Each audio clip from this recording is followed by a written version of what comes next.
A very good afternoon to all of you. I am Ella, welcoming you all on behalf of Solar Quarter and the First View Group to the Digital Transformation in Renewable Energy in Africa Trends, Technology, and Decision Dilemmas webinar. Before we proceed further, I would like to thank our panel members for their immense support in organizing this event and extend my heartfelt gratitude to our sponsor, Matix Solutions Private Limited, for being our crusader and making this event possible. Thank you all for joining us from around the world to delve into the world of renewable energy asset management. May I now invite Mr. K. Prithvi Raj, Chief Consultant, Matix Solutions Private Limited, to give the presentation for his company. Over to you, Mr. Prithvi. Hi all, good afternoon. So I'm just sharing my screen.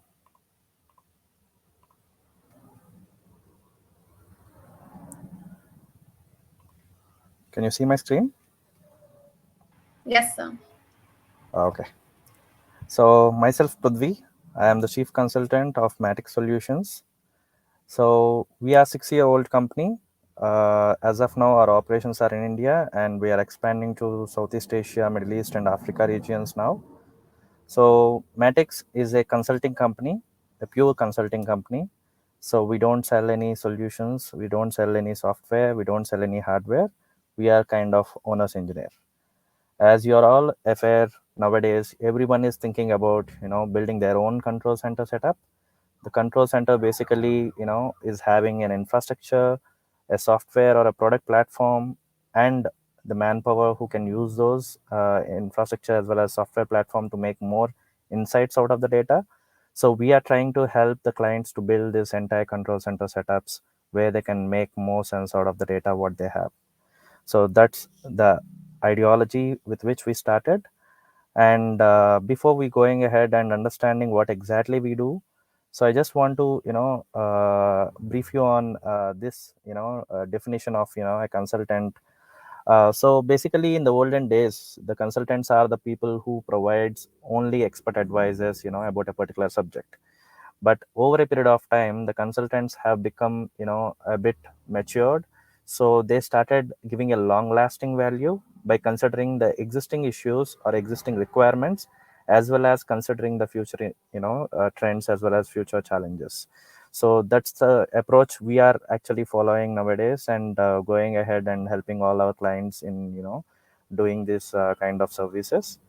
So let's get into some kind of operational areas where we all face day to day life, that so these are kind of issues or areas of improvement, I would say, where we all feel that okay, this is the area where we should improve upon. These are the issues where we are facing every day and we don't have a right solution for this. So these are kind of some kind of real time examples, I would say. So the first one is, we might be seeing a lot of data losses which are happening in our, the plants what we have. So we have multiple infrastructure which will be capturing the data from the sites as well as bringing it to the common control centers or the central monitoring stations. So during the time you would be seeing a lot of data losses happening, and we are not sure about why these data losses are happening exactly, whether it is the problem of a controller or it is the problem of the infrastructure or the hardware or the software OPC clients, etc. And then you might be having some kind of servers at your place, or you might be having on cloud setup with AWS or Azure. So you are not sure whether the solution you have preferred on premise or on cloud is the optimal solution for you or not on a longer run. So you might be always thinking that okay, whether I have taken the right decision, is it optimal for me or not. Then the next one is, you might be using some kind of product platform, but you are not sure whether that product platform is the best in the industry across the world, because nowadays all the product companies are having their presence across the world. So then you have made a huge investment into the infrastructure software platform, and you have hired so much of manpower, but you are not sure about whether everything is utilized properly or just it is going as per the flow or not. Then the products whatever you have hired, the partners whatever you have hired, whatever the functionalities they are offering, you are not sure whether they are functionally fit for you, whether they are right fit or they are not right fit, or they are over fit for you and you are spending too much for that, you are not sure about it. and there might be some issues where we might be facing every day, a kind of operational issues where it might be persistent for a longer time, and we are not sure about what is the solution for that. And you might be having some team is there, they are using the products as well as the infrastructure to make some insights, but we are not sure they are effectively utilizing the resources what you have provided to them, or still there are some gaps between the team's knowledge as well as the solutions available there. Then in spite of spending this much, if the team is doing a lot of manual aspects, manual analysis using excel sheets, okay, where even you felt like, okay, you have spent a lot in automating it, but still people are doing manually. So why is it happening? So if you feel like that, this is another operational area where we might be facing every day. And this is something which is very crucial again, where we are not sure exactly whether the products and the solutions as well as the infrastructure or hardware, everything what you are using now is actually the market latest trend, or you need to enhance or upgrade it to get the latest one out of it. So these are multiple key examples which I would say revolving around this digitization. So where you might be feeling something is an issue for you on an everyday basis.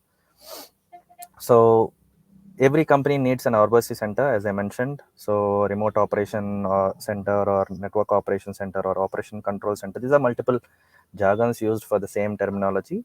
So this center actually acts as a central command center, where you will be having your infrastructure to take the data from all your assets across the states and bring it to a one common control center, and where you will be having your software platforms to make more insights out of that.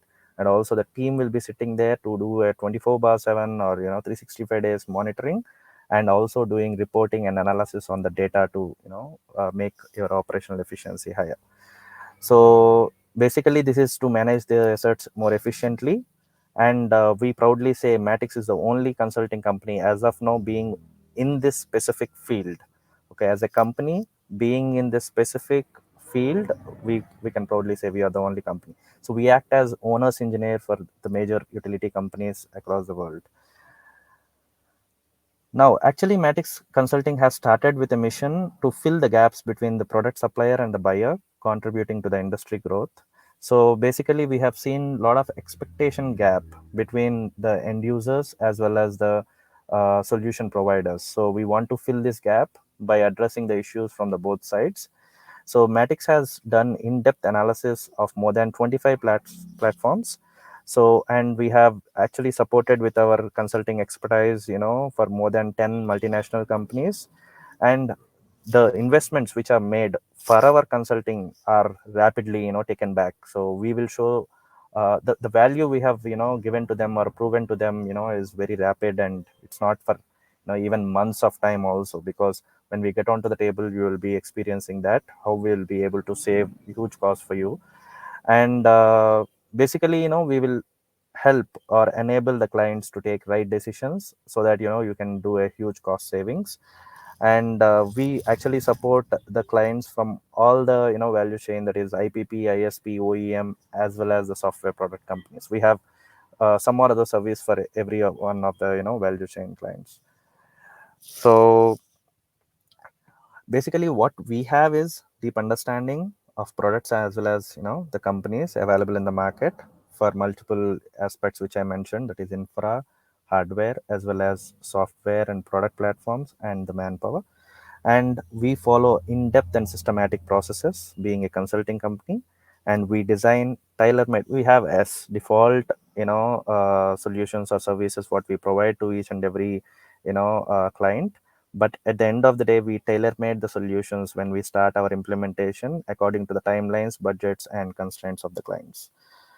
So Matix Consulting has experts who have deep knowledge on the domain, IT, as well as analytics. And we have professionals from prestigious institutions like IITs. And we have mixed talent pool of young people who has a knowledge of latest technology know-how, as well as the retired people or most experienced people who carry a lot of experience in their life. So now let's come on to the actual areas of consulting what Matix provide and helping the clients upon. So there are 6 consulting exercises where we have, in the complete end-to-end value chain of the control center. So the first one is infrastructure. So for any control center building, so the first thing what you need is the data. Okay. So how you need to capture the data, how you need to store the data, how you need to process the data. So all this depends upon the infrastructure planning. So Matix supports the clients in comprehensive infrastructure planning, and we help you to get the latest technologies in it, and the infrastructure what you are preferring is going to be more reliable, and the data losses are going to be very minimal, and the safety of data is going to be 100%, and we'll make sure that you have seamless operations. And this is the jargon or a caption we follow in terms of infrastructure consulting, that is operational data is wealth for any company and it's priceless. So we'll make sure that your data is secured and it is processed properly. So once the data is ready, then you will get on to something called a product which may gets the data into that platform and make more insights out of it. So for that, for getting that product or a software, you need actually to have 2 options there. One is, either you hire the product readily from the market or you make your own product. So when someone is making their own product, okay, which is a kind of trend which is going on nowadays, so then we actually help you in developing world's best in class monitoring and analytics product by giving a customized market requirement and product requirement documents which act as a hand manual for your development. And then the product which you are going to develop is going to be futuristic, because the functionality is what we are going to give, the technicality is what we are going to add upon, is all considering the future needs of the industry.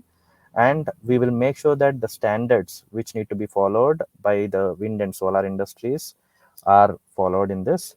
And the product what we are going to actually design for you is going to be a highly functional and snug fit product.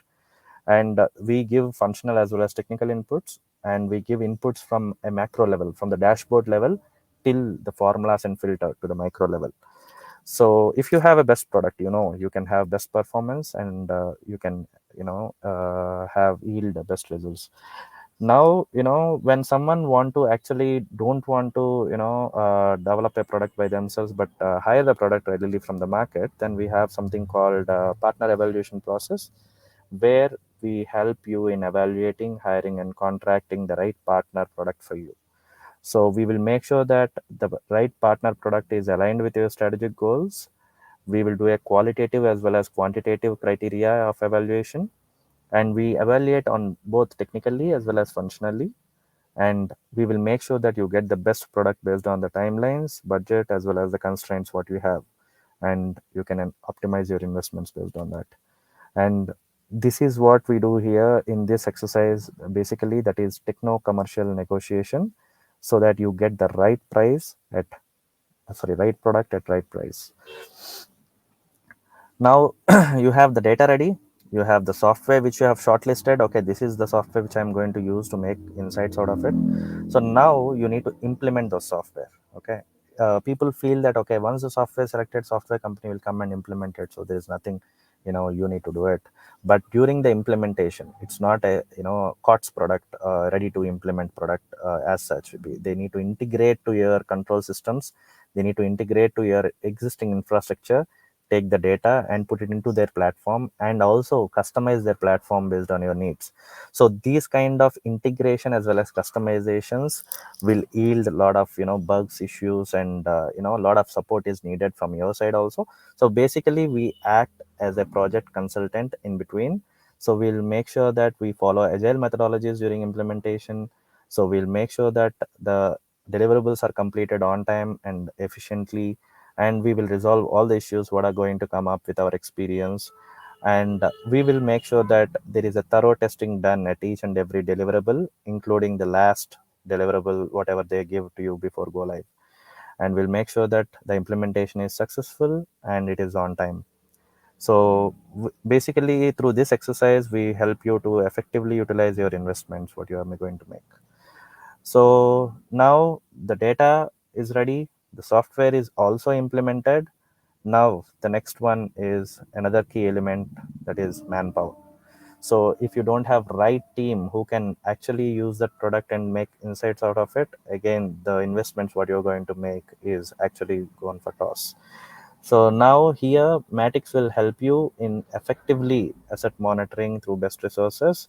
So basically our team who is going to actually handle the team what you're going to have, or help you in hiring the team what you're going to have, will have a combined knowledge again on the analytics domain as well as IT.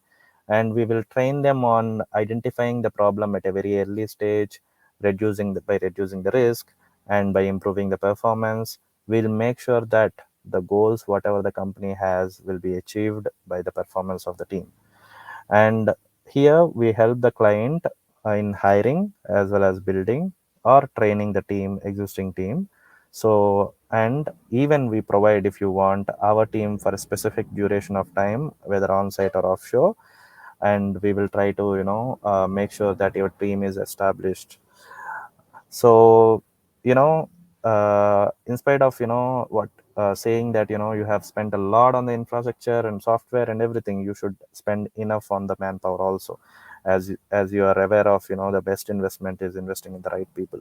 you know so once these all things are done, so your setup of a control center is done. So this is what it is considered as. So the companies who feel that they have the infrastructure, the software as well as the manpower is ready, then we get on to something called PP review, that is product and process review. So basically this is for the companies who has already established their entire control center setup, and they want to actually go to the next level by identifying what are the areas of improvement, identifying the all three areas of infra, software as well as manpower, where it is actually they are lacking, or where it is actually they want to improve upon. So we will do a detailed review and audit process of of their products as well as processes, so that they can make informed decisions, maximize the benefits of investments, as well as we will do a functional as well as technical study on their infra as well as the products. So we will do also a gap analysis of at present market what they are having as well as what you are having, and we'll give you a detailed report on it. So this is the favorite module for any management or investor, especially because it's very powerful, and the investors who has invested a lot of money want to know over a period of time whether it is effectively utilized, or they can do something better out of their investments. So these are the exercises what we actually do for all the clients. So basically what we do not do is we don't sell any software, we don't sell any hardware, we don't sell any other product. So we are consultants, we are technology consultants, especially on the digital side. So we are the advisory consultants. So, and we do a stakeholder coordination between OEM, O&M, software, hardware, and other vendors. So to be very specific, as we mentioned, we worked with global MNCs, and the top 5 utility companies. Out of the top 5 utility companies, EDF Renewables, NL Green Power, so these companies are our clients. So we have done end-to-end consulting exercises when they started their operations in India for EDF and NL. And there are other ISPs whom we supported in India. ISPs are like the third party O&M services companies, and we have supported some OEMs or EPC providers in India, and there are some software companies whom we have helped them to train their resources, provide the resources, as well as to enhance their products by identifying the gaps from their product to the market requirements. So this is what we do. So with this, I will conclude my presentation, and I would be happy to take any questions from you at a later stage. Thank you. Thank you so much, Mr. Prithvi, for that informative presentation. Here, I would like to make a small announcement. I would request the audience to kindly post their questions in the Q&A box, and all our speakers would be addressing those questions after the panel discussion. So let's take a deep dive into the asset digitization world. Asset digitization is a pivotal advancement in the renewable energy industry, revolutionizing how renewable energy power plants and installations are monitored, operated, and maintained. The digital transformation is driven by a confluence of technological innovation, environmental considerations, and the quest for greater technological energy efficiency. It encompasses a wide range of tools, systems, and strategies that collectively enhance the performance, longevity, and profitability of assets. As the renewables industry continues to grow, so does the complexity of managing assets efficiently. In this webinar, we will delve into the exciting world of asset management digitization, exploring the trends, technologies, and strategies that are shaping the future of the renewable energy sector. So, without further ado, please allow me to introduce you to our esteemed panel of speakers for today. Mr. Solomon Ojawo, Project Manager and Country Lead for Empower New Energy, Mr. Asante Firi, Head of Asset Management and O&M, PowerGen Renewable Energy, and Mr. Timothy Ajayi, Business Development Officer and Technical Lead, Rubitech Nigeria Limited. Mr. Solomon Ojawo, the Project Manager and Country Lead for Empower New Energy, will be the moderator for the session today. Over to you, Mr. Solomon. Thank you, Ella. Thanks for the kind introduction. Good afternoon, everyone. I'm Solomon Ojuawo, Project Manager and Country Lead at Empower New Energy. And it is my distinct pleasure to welcome you all to this enlightening discussion on the topic digital transformation in renewable energy in Africa, the trends, the technology, and decision dilemmas. Today, we have a distinguished panel of experts who will share their insights and perspectives on this pivotal subject. But before we dive into the discussion, I would like to set the context. Africa, with its vast resources and burgeoning population, we stand at a crossroad. On one hand, we have an unparalleled opportunity to harness renewable energy to meet the challenge of energy poverty and scale clean renewable energy on the continent. And on the other hand, we have the challenge of integrating cutting edge digital technologies to maximize this potential. The juxtaposition of the opportunity and challenge forms the crux of what we'll be discussing here today. I would now like to introduce our esteemed panelists. Please, I will hand over to starting with Mr. Asante. Please, if you could give a brief introduction of yourself and brief overview of your achievement and contribution to the field. Oh, thank you very much, Solomon. Good afternoon, everybody. I'm really happy to be here. My name is Asante Piri. I'm the head of operations and maintenance as well as asset management for PowerGen Renewable Energy. PowerGen Renewable Energy ourselves being an owner, operator, as well as developer of mini grids and commercial and industrial renewable energy solutions with a long background or a long history and the capability in E&C, but our main, with EPC work, but our main focus for business currently being the owning, operating of renewable energy assets in terms of mini grids and commercial and industrial installations. Thank you.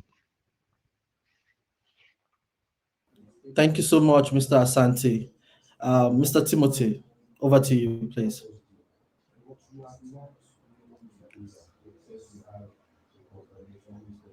Okay, thank you very much. Can you hear me? Yes, Hello? yes, we can. Yes, we can Okay, hear you, so Mr. my name Timothy. is, okay, so, so thank you. My name is Timothy Ajayi, and I am the Business Development Officer and a Technical Lead for Rubitech Nigeria Limited. As we all know, Rubitech has the area, and the success of this mini grid has been replicated in many similar communities. So we are into mini grid development, and we are also into solar installation and PV projects development, infrastructure PV projects development. We also find opportunity in interconnected mini grids. Though there's no much difference between interconnected and isolated mini grids. But recently, we are currently working with on a two uh, interconnected mini grids in peri-urban communities. So let me just say in summary, we are utility projects development company, solar projects development company, and we specialize on distributed generation, distributed utility scale projects. So thank you very much for that. Thank you so much, Mr. Timothy, for that introduction. Let's begin by gauging the current renewable energy landscape in Africa. Mr. Santi, can you shed more light on how digital transformation has impacted the renewable energy sector in Africa?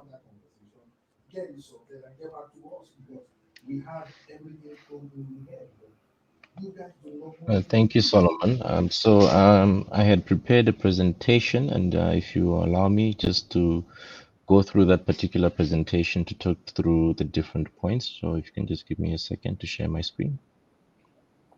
All right, please.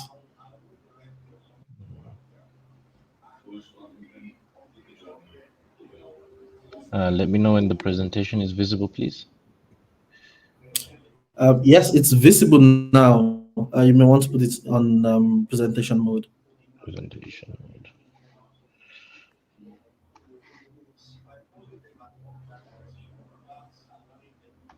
Sorry.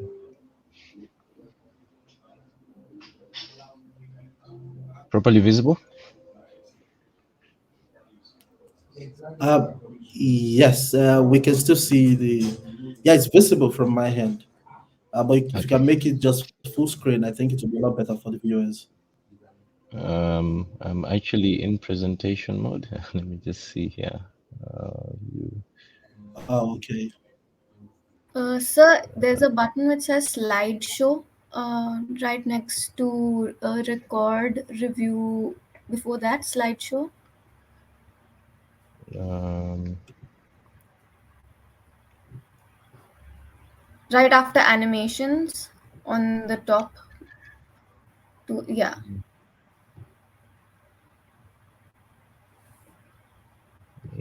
is it showing properly now? it's still not full screen. That's okay. I think you can go ahead like this. Okay. Apologies for that. Let me just try make some changes here, just so that it's a bit uh, hide that and unpin that. Okay. So today I'll be talking mostly on exploring renewable energy asset management technologies and how these are currently being applied, and the basic um, content of the presentation will be that firstly I'll be going through the why of it. Why are we transitioning to some of these modern solutions? What are the benefits and what are the considerations that come with that? I'll then speak to the role of SCADA in terms of asset management and how do we leverage IoT advancements to make better decisions for ourselves. Following that, I'll talk a bit about utilizing artificial intelligence and machine learning for digitization. What are the typical use cases that we're seeing in the industry? And what are the challenges that we need to have a look at when we try to implement such for ourselves? And lastly, I'll then speak on digital twin technology, which seems to be quite a hot topic these days. But just to understand what exactly is it and what are the advantages that we can, what are the applications and the advantages for digital twin technology within renewable energy asset management. So firstly, looking at the transitioning to modern technologies or to modern solutions, what are some of the benefits? So the way I've structured out the slide is that the items at the top in blue speak to the benefits. So this is really the value add that is coming out of these systems, and then the items at the bottom that are in orange speak to the considerations. What are the things that one needs to look out for when we're actually implementing or transitioning to these modern solutions.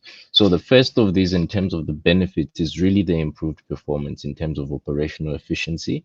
There's a lot of data that is coming out of our renewable energy assets, and at the end of the day, we want to be able to use that data using advanced data analytics, predictive techniques, to reduce downtime as well as to increase energy and the overall efficiency of the plants.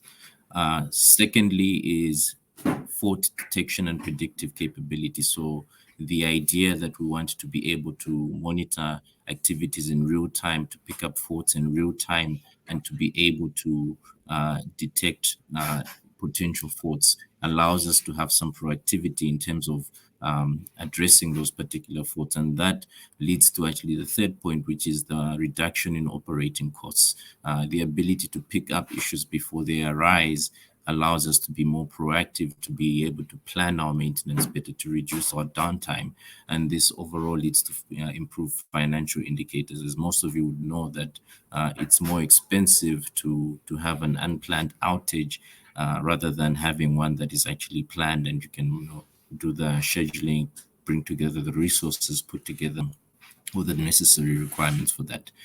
Risk management is another key element. Obviously, we as asset managers, we have a risk management mindset, always looking to avert risks, trying to understand what is the health of the asset, what is the performance of the asset, and what are the potential risks. And having all of this technology and allows us to better understand how our asset is doing and to better manage and plan for long-term viability. Another interesting element is compliance. I think something that we don't always think about every single day, but the plants being connected to the networks, have got certain regulatory requirements that are imposed on them, and those must be monitored and managed. You also find that in terms of some of your funding agreements, there might also be certain compliance requirements in terms of greenhouse gas emissions and the like. And such systems allow us to be able to monitor and manage all of this data and reduce our risk from that point of view. So those being the benefits, there are some considerations that one needs to put in place before one is able to actually put these solutions on the ground. And the first of this being the cost of the investment. There's hardware, there's software, and there's training. I think Mr. Wright spoke a lot about, the investment that is needed in terms of the infrastructure, but also the investment that is needed in terms of the personnel. Which is all an upfront cost, but it has long-term benefits at the end of the day, and something that sometimes one needs to do a cost-benefit analysis before one invests in such solutions. The second item to consider is really, or let's say the second and the third really go hand in hand, being data. That there's quite a lot of data that is being integrated from different sources, and you're having all of this data that's coming into the system, and it's being processed either locally or in the cloud, also being stored locally or in the cloud. And the issue of cybersecurity really comes in, because if it's digital and if it's sitting somewhere, somebody can hack it, and somebody most likely is looking to hack it. So this is a very vital consideration that one needs to put in place the right cybersecurity measures.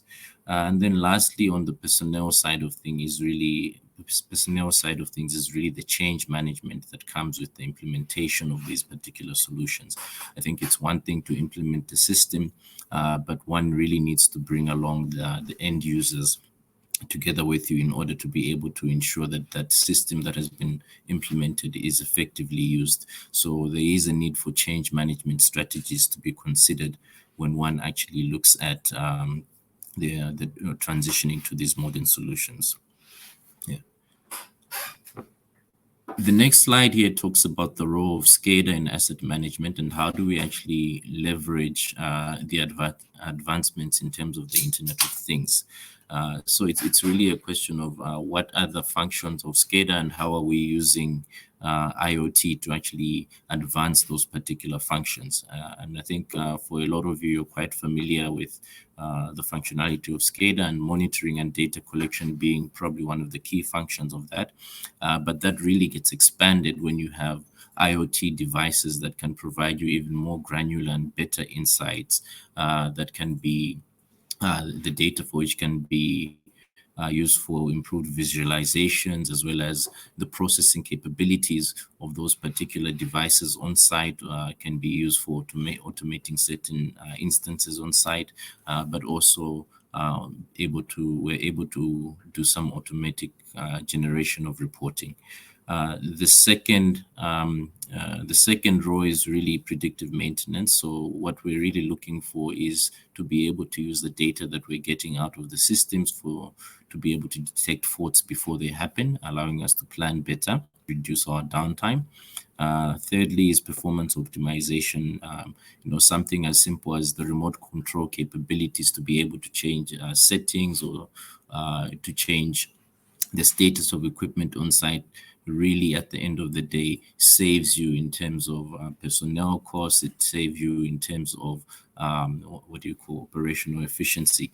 So if you add onto that IoT devices that have also got the capability to implement automated controls, so the ability to be able to process signals that they're getting on the site and to be able to automatically adjust certain parameters or certain settings or make certain decisions on the site and automatically implement those controls, that really provides value in terms of how we run our operations. The fourth thing is that we are always really looking to have data-driven decision making. So we're getting a lot of data, and what we really want to do at the end of the day is to be able to use this data to influence our decisions in terms of our maintenance strategies. When do we perform certain maintenances? Do we stick to the normal what do you call time schedule, or do we adjust those schedules based on what we're seeing out of the data? Are we able to use that data to create predictive models that would tell us when equipment is about to fail, or when equipment needs to be serviced, and all in all allowing us to mitigate our risks much better? And lastly, something that we don't really like to always think about, but the ability to integrate with our ERP systems, to be able to take this data and to feed it into the ERP systems, to be able to give us a more holistic view in terms of what is the maintenance status of the plant, what is the performance status of the plant, and also to be able to do things such as the automatic generation of maintenance orders. So when it comes to utilizing artificial intelligence and machine learning for digitization, what are some of the use cases and challenges that we find there? We find that we're getting all of this data that is coming out of the plants, and I think everybody is really scrambling to use advanced techniques in terms of artificial intelligence, trying to understand how can we use the historical data sets that we have, plug that into machine learning models, and get some useful insights out of that.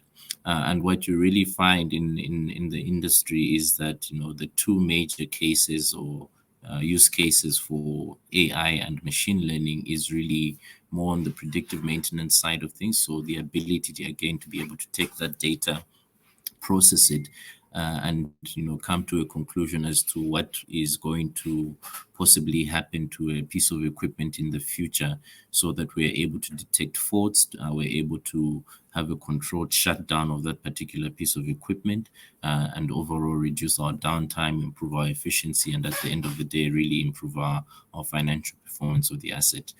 The other use case is really the automated control strategies. So having the equipment on site process the information that is coming through and be able to provide real-time responses to the real-time data that it's actually getting, and improve our operations.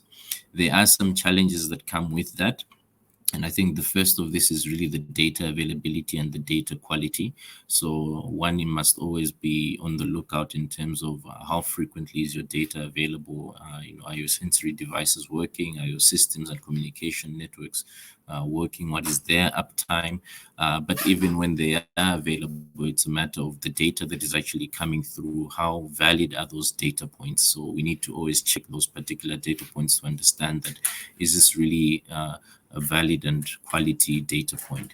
And as most of you know, this is very important because at the end of the day, most of the systems that we use are really garbage in, garbage out. So if you feed the system with garbage data, you get garbage output results. So very important to ensure that we've got quality data, and that data is always highly available.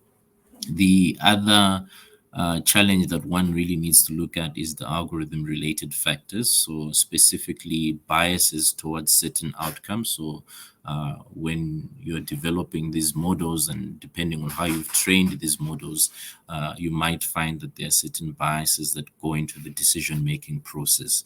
And this is something that one always needs to be on the lookout for, such that you don't have biases coming through in your ultimate end results. But also the complexity of some of these models. It's very difficult to understand how is it that the model came to the decision that it actually came to. And because of this lack of transparency, it creates a bit of difficulty in having, the end users buy in. So that's something that somebody always has to be on the lookout for. Security and privacy. I think we spoke about cybersecurity, very important, but privacy as well in terms of adhering to the regulations the, for the area in which you're operating, as well as important to building trust and protecting the end user's information. And then there's also the issue of ethics. At the end of the day, there are some ethical considerations such as the job displacement that comes with automating certain activities and certain processes that would have previously been done manually by personnel. Okay. So lastly, to talk about digital twins in terms of what are the advantages in respect to renewable energy asset management for digital twins. But I think firstly, I felt it's important to actually define what is a digital twin. I know that, in discussions with people, you generally find that people have got very different ideas of what a digital twin is.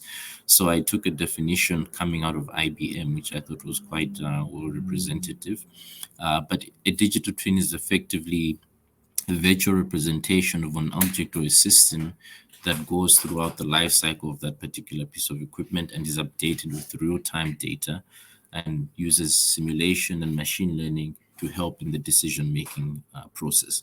Now, if we ask, what is the advantage of actually having this particular piece of technology or applying digital twins, you will note that it's really quite the same as some of the other items that I've covered. So in terms of improved performance, fault detection and predictive capability, operating cost reduction, risk management, also very useful in terms of the design process. I think that was the initial application of digital twin applications.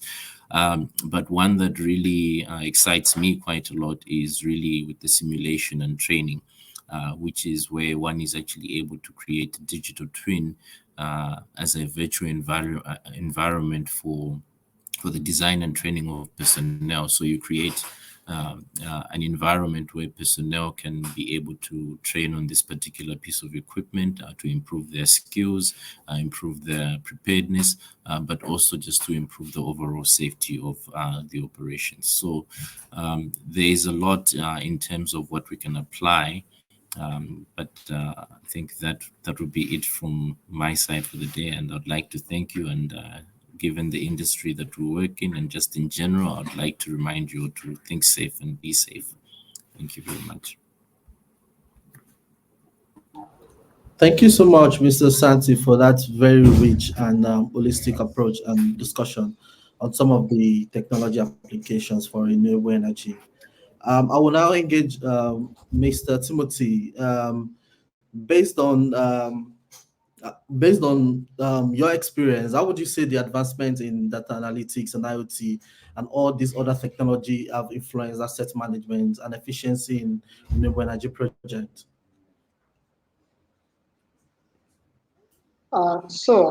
Thank you, Mr. Solomon. Again, it is my pleasure to speak on this particular topic.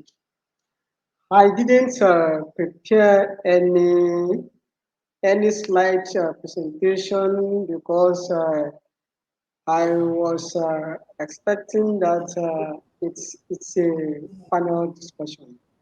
So Yeah, that's fine, apologies for please. that. So, for that, I would like to talk about distributed generation uh, grid system modernization because so if we are talking about asset management, so as a grid operator, as a utility company, that you have invested in a power infrastructure project, either directly or through an investor or a group of investors. It is very, very important to ensure that there's going to be a payback from the project. There's going to be a return on investment. And how do you assure, or how will you sure that there's going to be a return on investment? Be able to manage the assets very well. And how will you manage the asset very well if there is no proper data monitoring and auditing? If there is no proper investment monitoring and auditing? So if there is no adequate, authentic data acquisition from the system or from the project.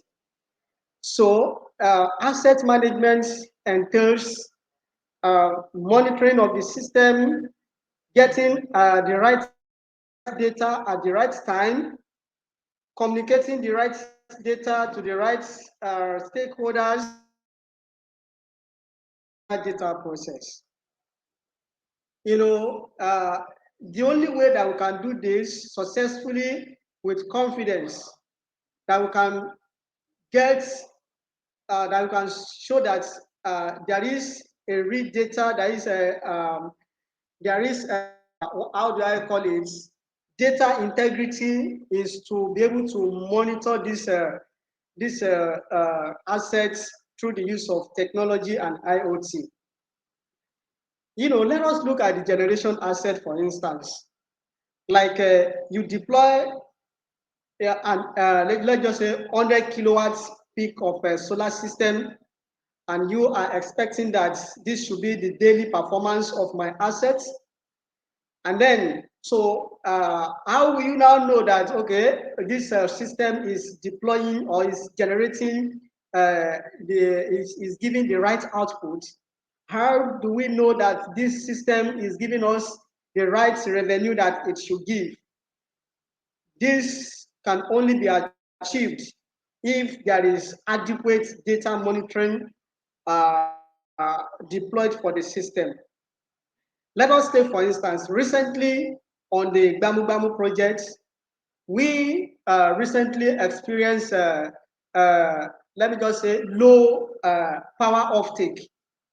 Now, low power offtake technically translates to low revenue generation, because if customers do not offtake power, there is no how sales can take place, because the output, the generation has to be equal to sales. If there is a discrepancy between sales and generation, it means something is wrong somewhere. It means that there is no proper communication between the assets, between the infrastructure assets. The solar panels should be able to communicate the inverter very well. The inverter should be able to communicate the distribution system very well. And the distribution system should be able to communicate the advanced metering system very well. And the advanced metering system should be able to give the right output. So if there is miscommunication between these facilities, between these devices, it means that something is wrong. So asset management, it's a system. It's not just a device, it's a system.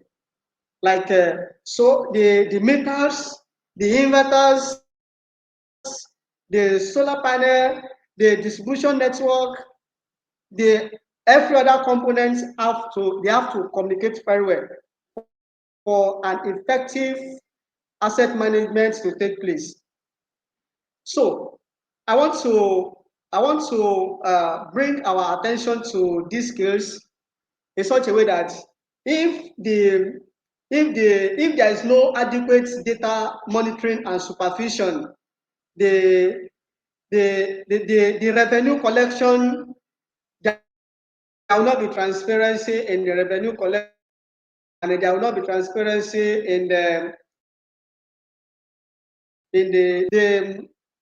the grid modernization has to be prioritized. The grid modernization has to be prioritized. What I mean by grid modernization means that using the latest technology on the system, If it is IoT, the IoT should be able to it should be compatible with the IoT of the inverter. The IoT of the inverter should be able to be compatible with the IoT of the meter. The IoT of the meter should be able to be compatible with the IoT of the inverter. Digitization is now a hot topic that everybody is talking about, because if the distribution system is not well digitized or is not well digitalized, there is no how there's going to be transparency on the system. So the substation monitoring system is now something that needs to be taken very seriously. And what I mean by substation monitoring system is like using the right digital technology on the distribution system, like a digital switch gear. The digital switch gear is a master monitoring system that should be able to control what is coming from solar panel, what is coming from your diesel generator, and what is coming from the grid. So the digital switch gear should be able to collect data from this angle, collect data from this angle, collect data from this angle, unify them, then the the IoT that will process this information and transfer it to a cloud-based technology. The cloud-based technology will make the information and the data available for accessing by the grid manager or the utility manager or the asset management company, in order to be able to view and see what is happening at the substation or at the grid level. So the grid system uh, should also be able to reflect the the accuracy of the system, or the accuracy of what is happening on the site. The grid system should be able to reflect the accuracy of this of what is happening on site. So that's why remote monitoring system is something that needs to be taken serious. If you are partnering with a remote monitoring system provider, then it has to be a remote monitoring system provider that should be trusted. There has to be a technology that has track record. There has to be a technology that can be trusted. There has to be a technology that is bankable. So on that grid modernization, the asset management company should be able to manage their grid system by choosing the right technology and choosing the right technology provider.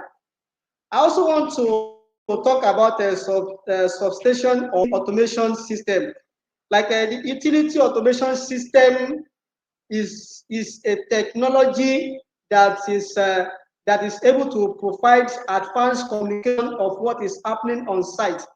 And then the mini grid company or the asset management company should also be able to implement this technology on their projects for effective monitoring. Like I said earlier, for effective monitoring. If there is no advanced monitoring, then it will just be like there's going to be miscommunication, not only at the system level, but also at the stakeholders level. Because you are supposed, an asset management company has to be reporting to the investor. the asset management company have to report to the project stakeholders. And these are the bankable solutions that will give you the real-time data that will prove that the data you are communicating has a lot of integrity. So and like I mentioned earlier, advanced meter infrastructure is also a good technology that can assist an asset management company to be able to monitor what is happening on their site very well. Like currently, we are using Spark Meter, and Spark Meter has been able to provide enough information that is required to tell that okay, this system is performing very well, and that this system is able to is giving the right output at the right time, is providing the real-time monitoring on the system, is giving us the advanced information, is even reporting the potential threats on the system. It has ability to report the potential threats on the system, like energy theft.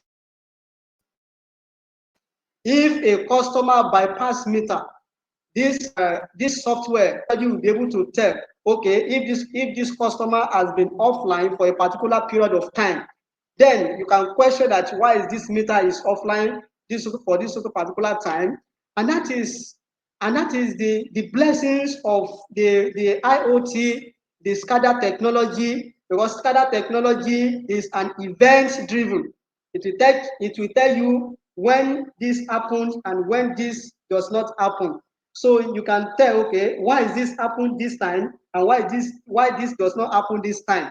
So the utility manager will be able to take proactive action when data is adequately available, and it is available when it should be available. So that is the essence of substation or mini grid system automation. Then I also want to talk about transitioning to modern solution, benefit and consideration. It is very, very essential to transition to modern solution. Like what we are currently doing at during this interconnected mini grids. Interconnected mini grids gives you or gives developers the opportunity to work with distribution companies, like the public utility company. So we are currently working with Ibadan Disco, and working with Ibadan Disco, they are telling us that okay, they can sell power to us at the grid rate when grid power is available. But now we cannot sell power to them whenever we have excess power to export to the grid.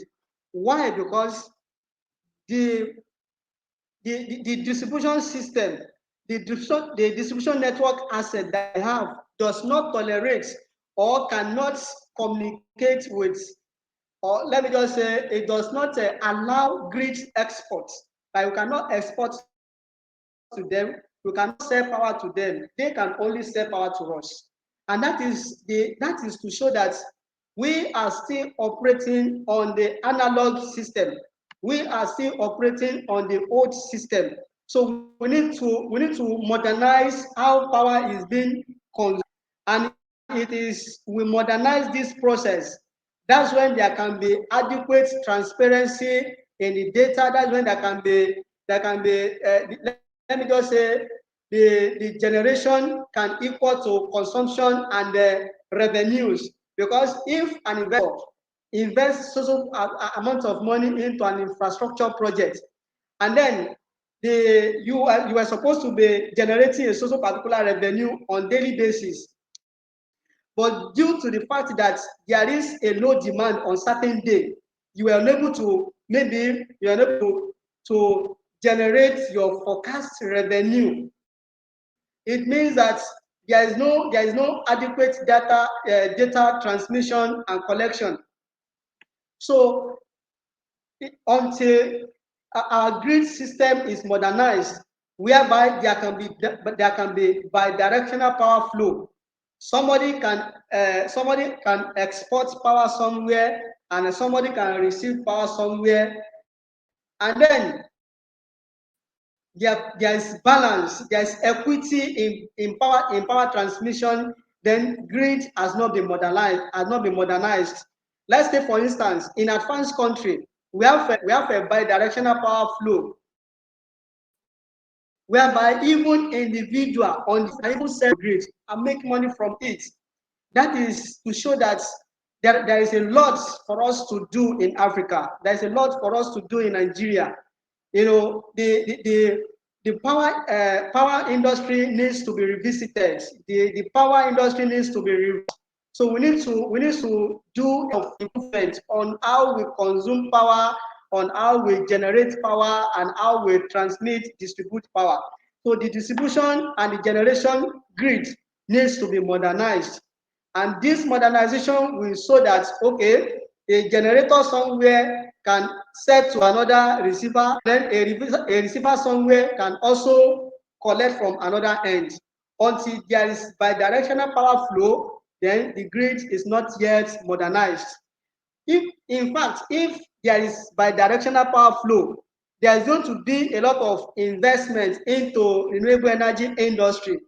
You will now see individuals pulling out money to invest into renewable energy because they know that, okay, if I invest, there's going to be a return on investment. But because people believe that, okay, the energy of a solar system is not yet trusted, and even if it is yet trusted, there is no transparency, there is no equity in the investment and the product that you are investing in. So unless there is balance, unless there is equity, then renewable energy will still be it will still be a new technology to people.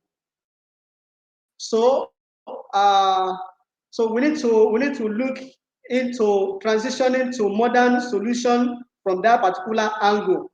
Then the other, so like I said earlier, SCADA is just supervisory control and a data acquisition system. So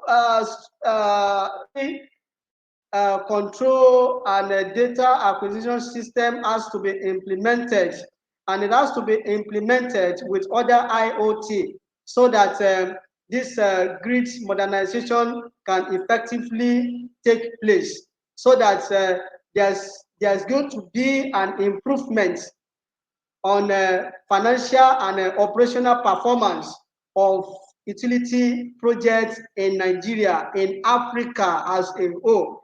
Africa is far behind when it comes to grid modernization. By now, bidirectional power flows should have taken place or should have been implemented in Nigeria. Even if it is not yet implemented, we should be talking about it by now. In our 2030 renewable energy transition plan, there is no bidirectional power flow or net metering. There is no provision for net metering implementation, which is very, very analog. So we have to digitize our plan, the future of energy transmission and distribution in Nigeria, so that people investment can flow into renewable energy system. So these are the things we need to consider. These are the things we need to be talking about. These are the things we need to be looking into, so that there's going to be a lot of improvements in how we transmit and we distribute energy system in an asset management company as a project developer or firm. Implementation of SCADA and IoT is not or should not be an option. It should be a priority. It should be a priority. So let me just say the substation data collection system have to be implemented. There should be real-time data monitoring and supervision. There should be real-time data monitoring and collection. There should be a reporting system whereby we can tell what is here at this time and what happened here at this time and what can be implemented. In fact, the future of uh, power distribution and transmission system is even depending on the data that we are collecting today, because what we have today is a proof that there are some today are being developed from the research and the data collected in the past. So the how we collect and monitor data today is also going to be a stepping stone to future success in renewable energy system. So there has to be an integrity, there has to be a real time data monitoring in order to be able to have good success in other advanced industry in the future. So that is my contribution to this particular topic. I don't know if there is other question that needs to be Oh, asked. So yeah, thank you so much. that's my contribution. Thank you so much, Mr. Timothy, for that practical angle and perspective you've provided to the topic we're discussing. I think that's very, very pivotal. And a note to viewers and listeners to the webinar, please, on the chat box, please feel free to drop your questions. We'll soon go into Q&A so we can take those questions and our panelists can share their views on such questions. But I would also like to add, I like from the discussion by Mr. Timothy, I would like to add my view from an investor point of view. For context, I work with Empower New Energy, and we are investors and financiers of renewable energy projects across Africa.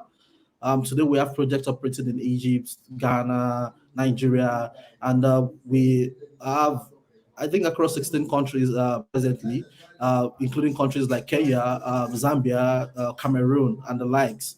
And one of the things from an investor's perspective is that we've seen firsthand, I have seen firsthand, what the transformative power of renewable energy can be in Africa.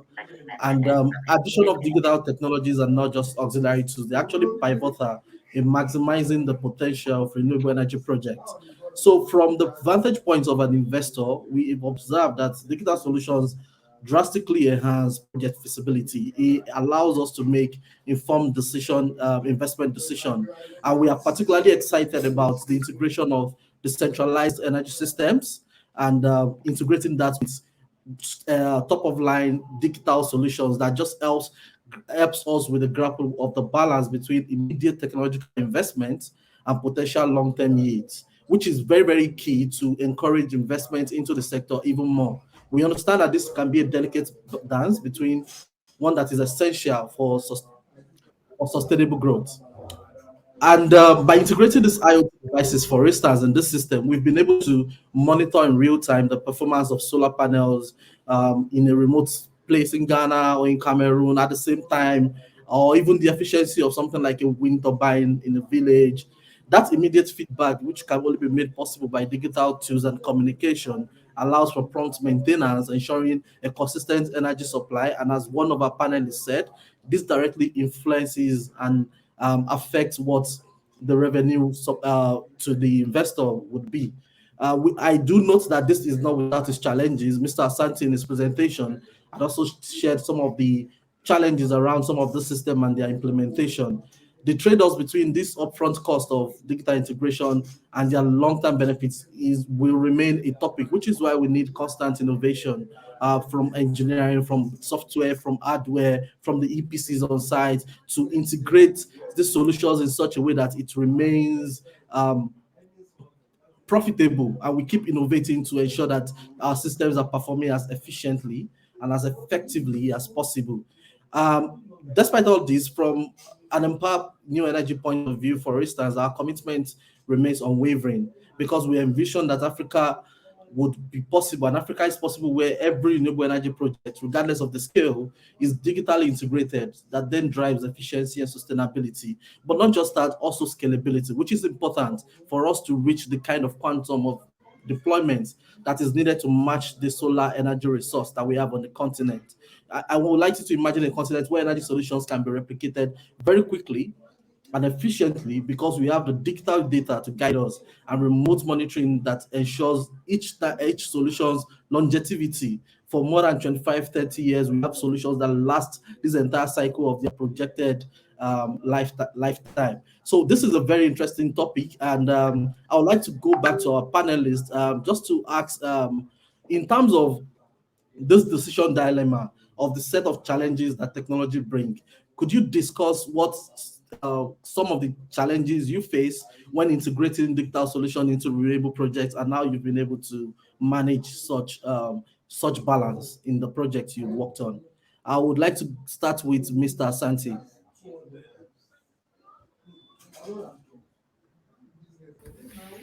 Yeah, thank you, Solomon. No, thank you for the question. So I think it's really a matter of before one actually integrates this particular solution, one really needs to and understand very specifically what are the requirements. So to define a user specification in terms of what you want this system to actually do for you, or what you want this integration to be able to do for you. And at the end of the day, you do find that you have to do very good research in terms of what are your options. There's a lot of products out in the market, a lot of service providers that are promising a lot of items, and one needs to do some really comprehensive research in terms of the products that are available and how these are fit for purpose for what you're looking for. You need to also, with that, establish some sort of evaluation criteria. So to understand how are you going to rank these different service providers or these different products against each other. And obviously, once that is done, you evaluate those solutions, and you then move into an let's say procurement and implementation phase of your project, which also comes with its own challenges when it comes to the implementation. So I think there's always the question of products that are off the shelf or commercially off the shelf type products. How fully off the shelf are they, or how fully plug and play are they really? You generally find that there's quite a bit of tailoring that one needs to do within the organization. So you find that you spend a lot of time with your product provider to actually tailor that particular product to the needs of your organizations, to the processes of your organizations. So call that a soft tailoring, if you will, but also on the ground itself, there's a hard wiring that is required in terms of how do the different devices actually speak to each other in order to be able to get you the data that you require.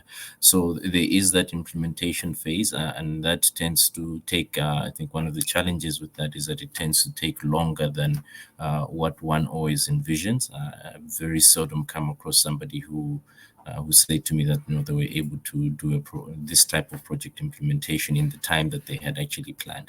So that's always quite a bit of a challenge. It requires that you provide adequate resources into that exercise, and also skilled resources coming from your organization that can manage the interaction with your product providers. And once that is done, then there's the issue of actually maybe not. Let me not say once that is done. I think it's important as you go through this process to begin the change management process from the very beginning. So bring on board your different end users at the end of the day, such that you are able to manage the change once the product, once the system or the product has been implemented, that you do not get a lot of pushback from the rest of your organization and end up with a stranded investment, if you will. So I think these are the key steps in terms of how do we actually address this. And I think for ourselves as PowerGen, over the years we've done let's say we have done in-house development of certain products and applications using similar kind of processes, whereby we managed the change within the organization. We looked at what were the specifications that we wanted these particular products to actually meet. So specifically, for example, in the mini grid type application, we're looking at integrating data from meters, integrating data from the power station, integrating data with mobile service operators, and we've done that in-house. And what we generally find is that that's a good solution, and it was a good solution at that point in time. Has its own requirements in terms of in-house skills, in its own requirements in terms of the investment that you make, but also ongoing. There is quite a stringent requirement in terms of the maintenance of that particular systems, of those kinds of systems. And we generally find that if you talk to our teams within the digital environment and the IT environment, they spend quite a lot of their day-to-day time maintaining, those systems. We've also implemented systems where there were off-the-shelf type commercial systems that we have tailored to our organizational needs, and it's really been it's that back and forth interaction that you need to have with your product provider to ensure that what you're getting at the end of the day is fit for purpose. And that's not always very easy. I think it requires a lot of time, it requires a lot of dedication, but at the end of the day, it's something that is worthwhile, and we're starting to see the results of those, and also going through with other integrations for let's say newer technologies that we're looking at within the business, and the process will really be the same in terms of managing that change going forward. All right. Thank you so much, Mr. Sante, for that very comprehensive answer. And I'm going to turn to Mr. Timothy now. What would be your advice to your to fellow EPCs on the call, or that will be watching this webinar much later? EPCs, O&M companies, investors like myself. What would be your advice around implementing these digital solutions into projects we work on and develop? Okay, so thank you, Solomon, for that question. Uh, Based on experience, so the choosing the right technology is a very great challenge, because when you're looking at the technology partners, you have to look at the cost of that technology.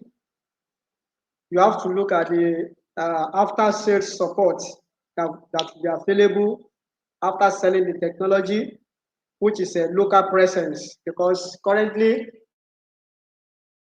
most of these technology providers are foreign companies. Most of them are not African owned companies. So we have to look at the local presence. So we have to look at the cost of technology, and then we have to look at the technical compatibility with the other components, the like of inverter, the like of distribution panels, and the bus bar that we are going to use. So those are the things that we need to consider. As a recommendation,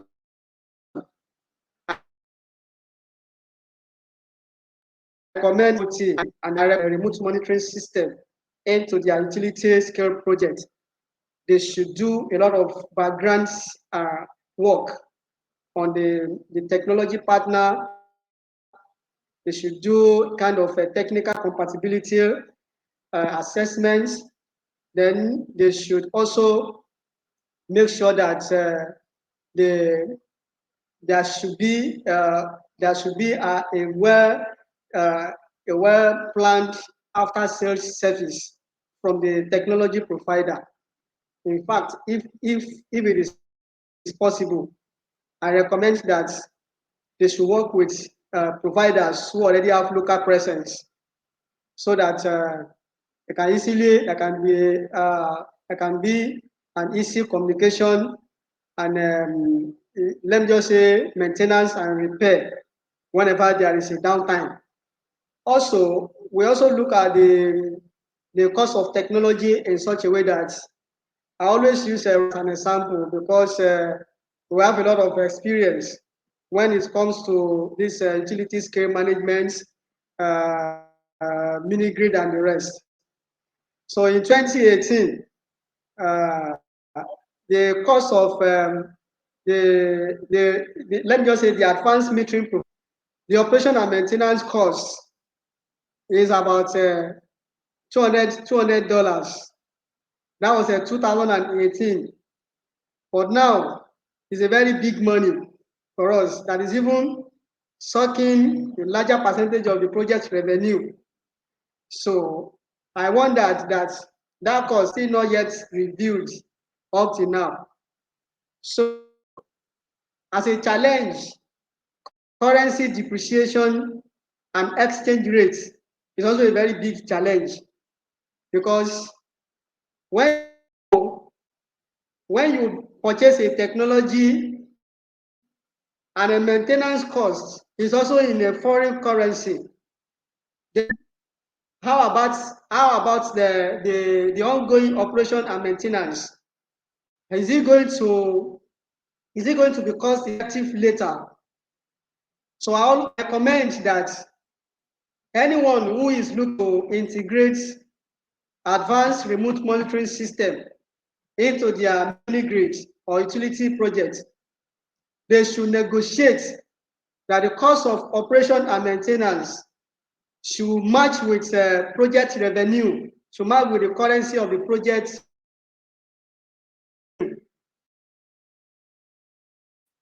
so that revenue any challenge in the payback or ability to pay later in the life of a project during operation and maintenance phase. So the cost should in the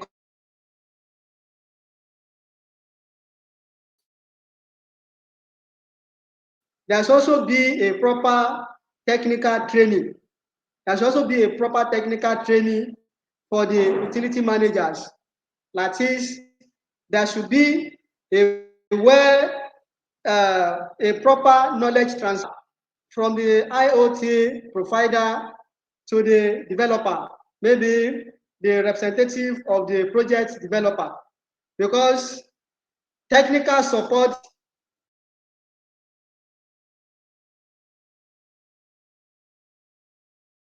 uh,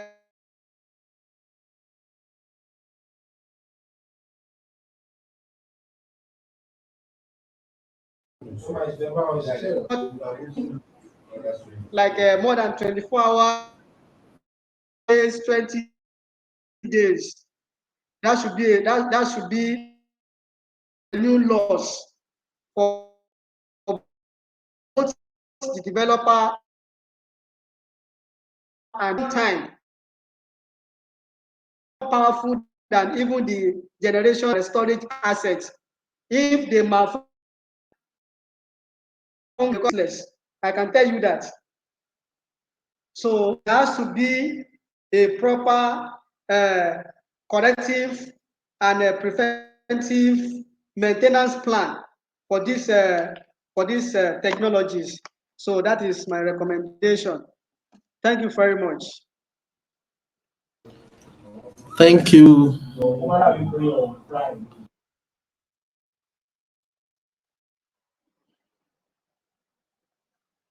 Solomon, you're on mute.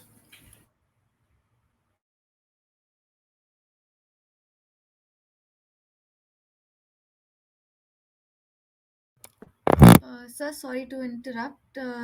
Your mic is muted. Oh, I'm so sorry about that. Can you hear me now? Yes, sir. All right. Thanks so much to our panelists.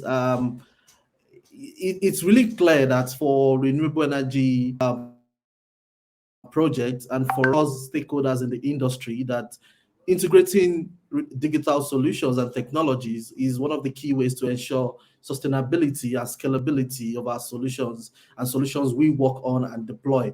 It will help us match the kind of power requirements we have on the continent. And thank you so much, the panelists on the call today, Mr. Santi Fury and Mr. Ajayi on the call. And so, our audience, I really hope that this discussion has been really enlightening for you, as it has been for me. As we conclude, it's evident that while challenges exist, the prospects for Africa's renewable energy sector, augmented by this digital transformation, there is bright. And I would really urge us to embrace the future. Let's innovate from every step of our project development, for every solution we propose to every client, every utility scale project, every mini grid scale project, every CNI project. We integrate and innovate and collaborate to ensure that we have a sustainable energy future for our continent, Africa.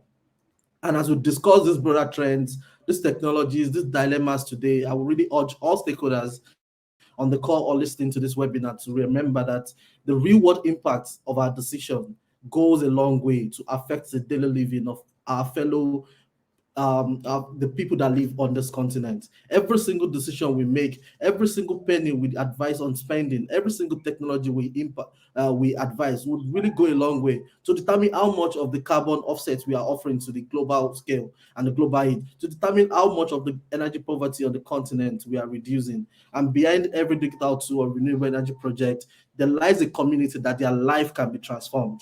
And for instance, at Empower New Energy, we've seen it all. We believe in the boundless potential of a digitally driven renewable energy future for Africa.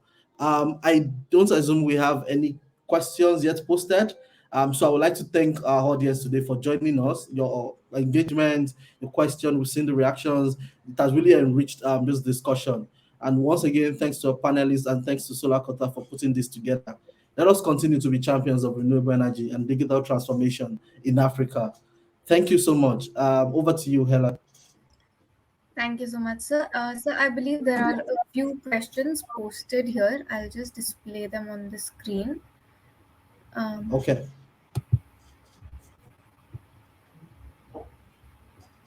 All right. Oh, thanks. This question reads: How, which stage are African renewable energy companies at present when it comes to digitization and investment in it? I would like Mr. Sante to please react to this question.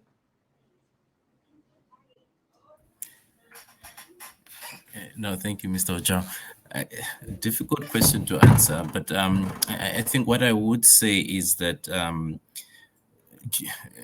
I think the global nature of the world currently is such that African companies have got access to all of the digitization technologies that everybody else in another part of the world has.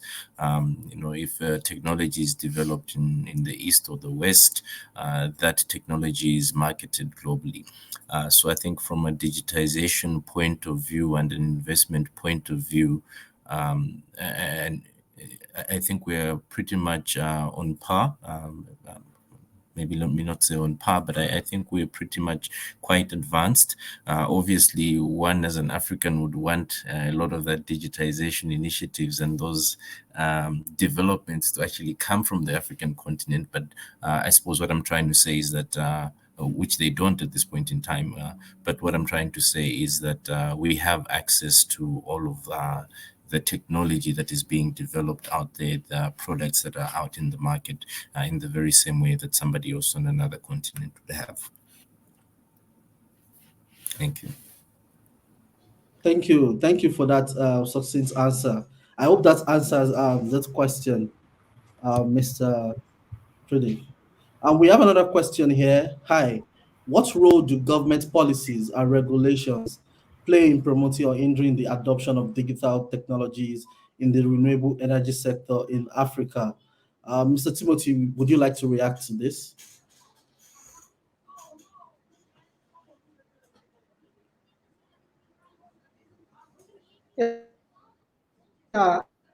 So yes, let me quickly say one or two things on this. So the role that government policies and regulations play in promoting or hindering the adoption of digital technologies. So let me just say that the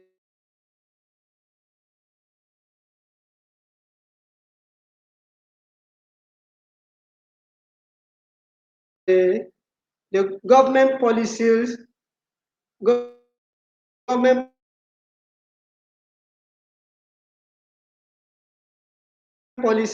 are supporting adopt like recently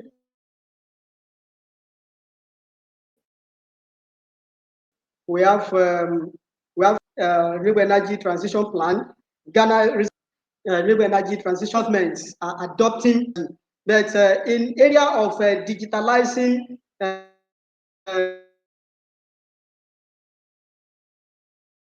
renewable energy sectors in Africa, where we that they have been maybe have been supporting transitioning to renewable energy, but so there are some other areas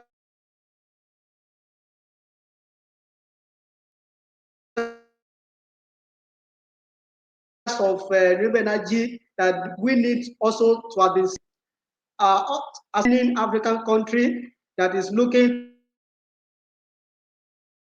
to implement transition and a distribution system. So which is going for digitalization of renewable are supporting the implementation of renewable energy in Africa, but the digitalization has not been in advanced stock. And so when it comes to modern technology, when it comes to implementing modern technologies in our renewable energy sectors in Africa. Thank you so much, Mr. Timothy. Thank you. We have another question here with regards to AI and ML data analysis.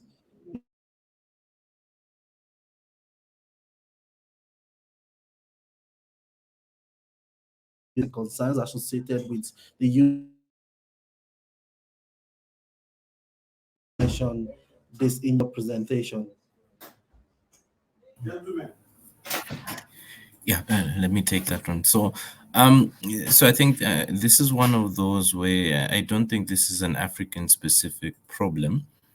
So in the sense that cybersecurity, privacy, and data privacy is something that is looked at the world over. So in essence, if I have data that is sitting with me, either in the cloud or locally, whether I'm in Africa or somewhere else, I would also want to ensure that that data is secure. And also, if I'm holding somebody else's data, I would want to ensure that I'm keeping that particular data private and not disclosing it unnecessarily. So you find that a lot of places where you go, there's policies and regulations with regards to data privacy, and then cybersecurity is really, the threat is there wherever you are in the world. So it's not necessarily let's say an issue only in Africa, and also not necessarily an issue only in renewable energy projects. This is something that needs to be taken care of, irregardless of the industry that you are operating in. Thank you. Thank you so much, Mr. Santi. Thank you. We have another question here. How is the skill development and the capacity building of the workforce being addressed in the context of digital transformation in renewable energy? Mr. Timothy, could you provide a view to this, please?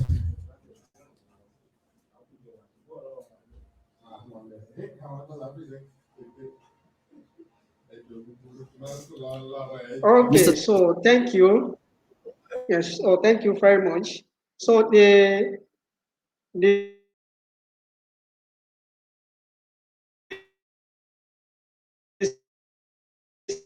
skill development and the capacity building transformation in renewable energy. Well, so like I said earlier, the role of skill acquisition and knowledge transfer cannot be overemphasized when it comes to digitalization of renewable energy technologies in Africa. As at 10, 15 years ago, when everybody still sees solar as a trying technology in Africa, a lot of experts came down from Europe, America, Middle East, and the rest, so to transfer knowledge of how solar system works to African expertise. In fact, some companies sent their maybe project development officers to Germany, to a lot of all those advanced companies that have a track record in developing renewable energy technology. So now these days, the knowledge is now common. We have a lot of expertise in the industry. You don't even need the knowledge of anybody to be able to size an effective solar system anymore. You only need to go online, input your load, your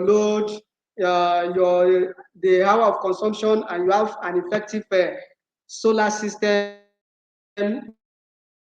that will work. So these are the ways that knowledge transfer and a workforce improved gradually till we now have a lot of energy in Africa.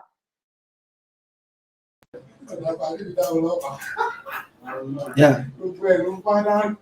Thank you so much, Mr. Timothy, for that response. So the knowledge transfer is still, we have few experts in this particular there will be a lot of expertise, webinars and expertise where there will be a good number of expertise in the industry that will be able to handle the technology very well, do the reporting very well, do the data analysis very well, set up the system effectively, and even build build the technologies locally. So I believe that with time there will be a lot of improvement in the workforce. Thank you so much, Mr. Timothy, for that response. Thank you. I think we have one more question. Ella? Yes. How is digital Yes. transformation impact? Yeah, the next question is, how is digital transformation impacting energy access and sustainability in underserved regions of Africa? I would like to react to this. Digital transformation is fundamentally changing the way we approach energy access and sustainability in Africa, both in the underserved and off-grid regions on the continent. For instance, at Empower New Energy, our first-hand experience provide a very clear picture of this transformative journey. First, if you the integration of digital tools, especially IoT devices and advanced data analytics, has made decentralized renewable energy systems more viable. From the investment point of view for remote villages and settlements up to commercial and industrial concerns, um, they have historically bypassed traditional grid infrastructures. So you have a lot of behind the grid infrastructure being deployed to this underserved region. And this means a reliable supply of electricity, sometimes for the very first time. These tools allow us to monitor energy consumption and production on real time, ensuring that these systems are running at optimal efficiency, balancing the demand side with the supply side. In addition, digital platforms are facilitating innovative financing and payment models, such as pay-as-you-go solar, hire purchase solar, um, PPAs, which make renewable energy solution more accessible and more affordable for the end user, moving off the upfront cost, which is typically the hindrance to adoption for a lot of people. Now, this democratization of energy access is a game changer for households and businesses in these underserved regions. We've seen businesses significantly transform and reduce their energy costs and improve their balance sheets off by just moving off diesel solutions, for instance, and implementing solar solutions. Sustainability, which is one of the core that I always live by and one of the core values at Empower New Energy, is significantly enhanced by digital transformation. Predictive maintenance that is enabled by machine learning and AI ensures that energy infrastructure they have a longer lifespan and reduce downtimes, which can only mean good things for both the off-taker, the developer, the investor. It does not only guarantee a consistent energy supply, but also ensures that investments that are made by investors in this project yield long-term benefits for the communities, for the businesses, and the off-takers that take it. So this is digital solutions, they provide us with invaluable data. It's helping us understand user behavior, peak demand times, system inefficiencies, and the likes. And this data-driven approach would ensure that we can refine and tailor energy solutions to meet the unique needs of each off-taker, either a community or a household or a business. So why there may be challenges in ensuring that energy access in underserved regions are manifold and met, this digital transformation is providing us with tools and insights that helps us address these challenges head on. And it's really not just about electrification. It's not just about putting batteries and solar panels and wires to these communities and these businesses. It's about doing so in a manner that is sustainable, that is efficient, and of course, that is user centric. And I think the digital solutions enable us to meet all of this point. So thanks so much for that question, Mr. Enoch. Thank you. I think that was the last question. Yes, Ella. sir. I believe we're done with all the questions here. There is one more that's more of an introduction, not a question. Okay. So that brings Okay. us to the end of our webinar. Would you like to give any closing statements, sir? Thanks. I mean, I've really learned a lot from my esteemed colleagues on the panel here, and some of the questions that we've shared. And it is really clear from all we've discussed today that it remains very important that we develop these power solutions and this our renewable energy solutions for Africa using leveraging the advancements made in digital solutions. By integrating the best of both worlds, we are able to innovate and leapfrog the alternative future. We are able to leapfrog that into a future where we have a sustainable energy future for our continent, and we're able to bridge the energy poverty gap, and we're able to provide sustainable and clean energy for our continent. Yeah, I think we've really gone through the lens, but I would really like to thank the audience as well today for joining us. These your questions have really enriched this discussion, and I really posit that we remain champions of renewable energy and integrate that with digital transformation. For EPCs, when developing projects, seek out the best in class digital solutions that help you do your work faster, better, and more scalable. We want to go to a future where companies move from deploying 5, 6, 7 projects a year to deploying 700 a year. That is the only way we can meet this metric. And just to even add a context from an investor point of view, which we find a little bit strange, Africa possesses up to 60% of the energy resource on the planet. But investment in the renewable energy sector in Africa is less than 1%. We need to drastically improve the investment that come into the sector, the number of projects that gets deployed, the number of projects that are sustainably and of course that are profitable, that will encourage more investments into the sector. And we can do this by leveraging this digital solution. So I really encourage my colleagues in the industry, stakeholders, we should do all the best to can to provide efficient and scalable and sustainable solutions. Let's move from where we are today and deploy even more so that we can all collaboratively get the benefits of a sustainable energy future. Once again, thank you so much, Ella and the Solar Quarter team for inviting me and my fellow panelists onto this very interesting discussion. Thank you, and I think it's goodbye from me from there.